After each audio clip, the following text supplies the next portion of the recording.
ايوه يا كابتن. اه بعد الاسماء دي كلها اسماء كبيره وعلامات دلوقتي. اسماء دي للاسف ما حدش من الجيل الايام دي ما عرفش الناس دي. وانا على فكره الانجازات اللي عملنا، يعني احنا عملنا انجاز، يعني مفيش حد لغايه دلوقتي من الجيل اللي بعدينا واللي بعدينا عمل الانجاز اللي احنا عملناه. احنا بدورنا بطولة افريقيا ودوري عام 67 ولعبنا صالح مجهود حربي، يعني خدت وسام الجمهوريه اللي هو دوت وسام الجمهوريه ده اهو من جمال عبد الناصر الله يرحمه. ماشي. بيتهيألي ده يا كابتن، بيتهيألي ده افضل وسام يمكن تاخده من رئيس جمهوريه. رئاسه الجمهوريه جوه ومضينا تسجيل التشريفات، وطبعا الصوره ما انتهت، الصوره اللي فوق دي اهيت تسجيل التشريفات اهيت، رئاسه الجمهوريه وكاس مصر اهوت، كاس افريقيا اهوت.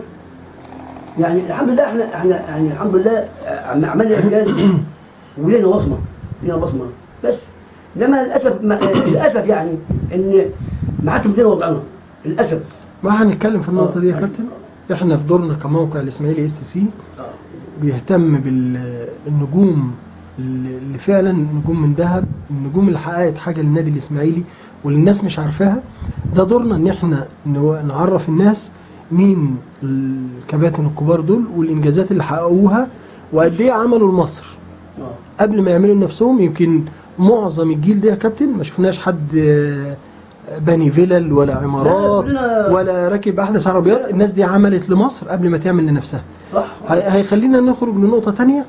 بعد ما الكابتن مصطفى درويش خدنا طبعا بطوله افريقيا، وبعد الفتره دي كده كابتن مصطفى درويش بعد الكوره، بعد ما خلص كوره بقى واعتزل، اتجه الى مجال التدريب.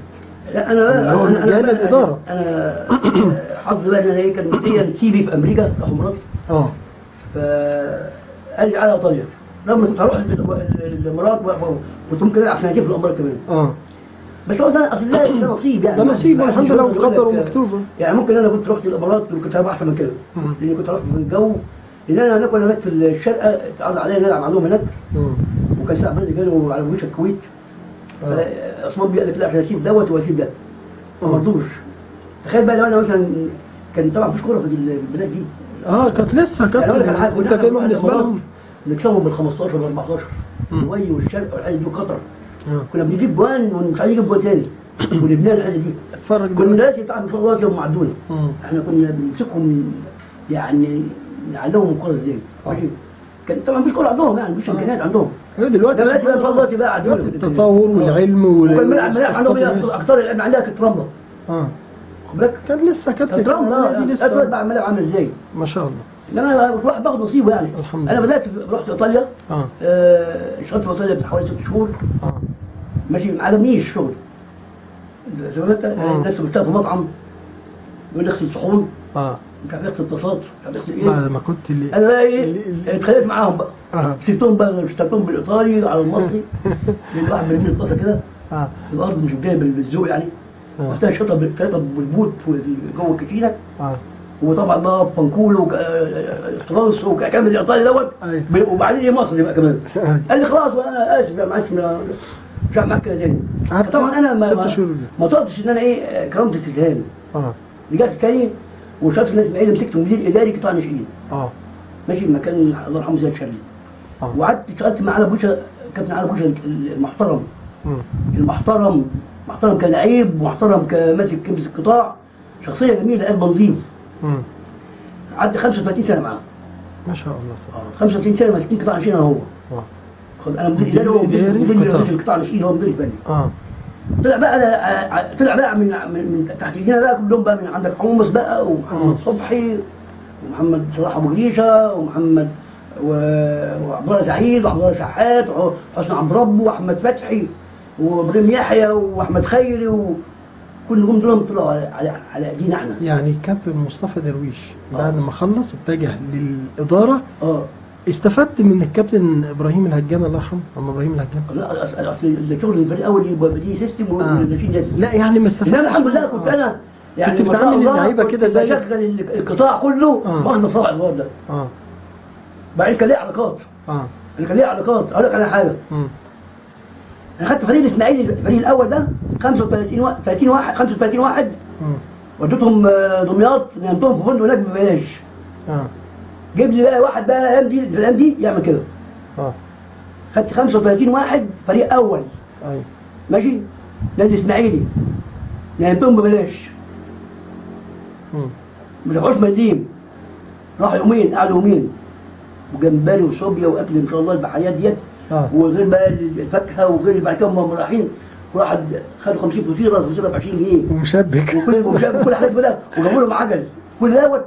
صاحب الفندق كان حبيبي، قلت له بالتليفون احنا عايزين نيجي عندكم، عندنا ماتش اعتزال اللعيب هناك، كان عايزين نروح يودونا في نفس اليوم، كان صابر الملاوي الا مصطفى الحالي، اللعيبه مش عايز تروح نفس اليوم.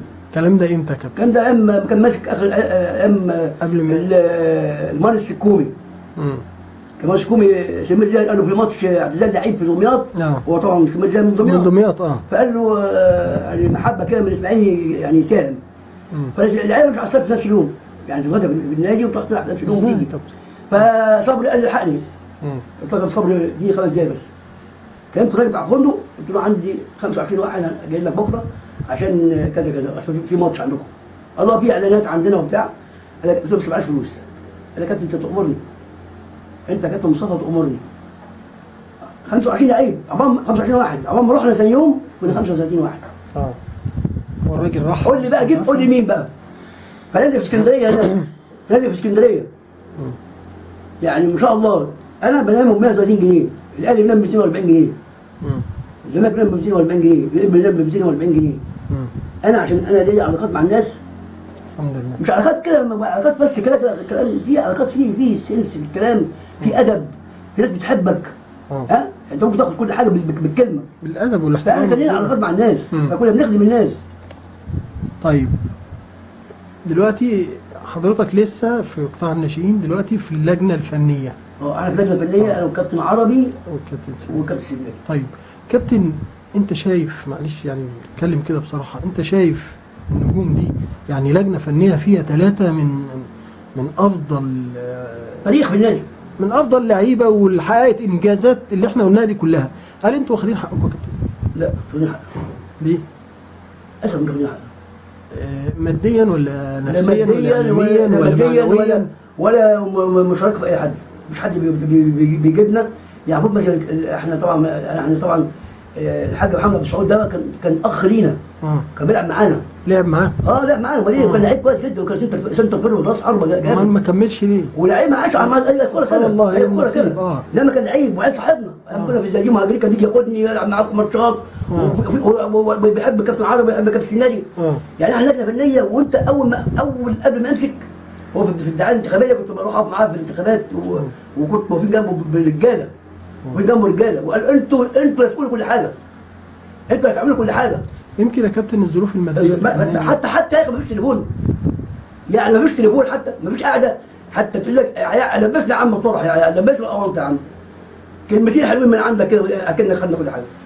انما للاسف احنا زعلانين منه ليه؟ لان اصل احنا بنحبه، وما نعمل برضه احنا بنحبه، لانه ده يعني يعتبر اخ غالي لينا، مش وكنا فرحانين قوي ان هو هيمسك النادي. عايز ياخد دينا مش حقنا كله، دينا ربع حقنا بس. يكلمنا كويس يا عم، يقابلنا كويس. نتمنى من الله ان الامور دي تتظبط يا كابتن وتاخدوا حقكم. انتوا يمكن ده اقل حاجه النادي الاسماعيلي يقدمها لاولاده اللي جابوا له الانجازات دي كلها.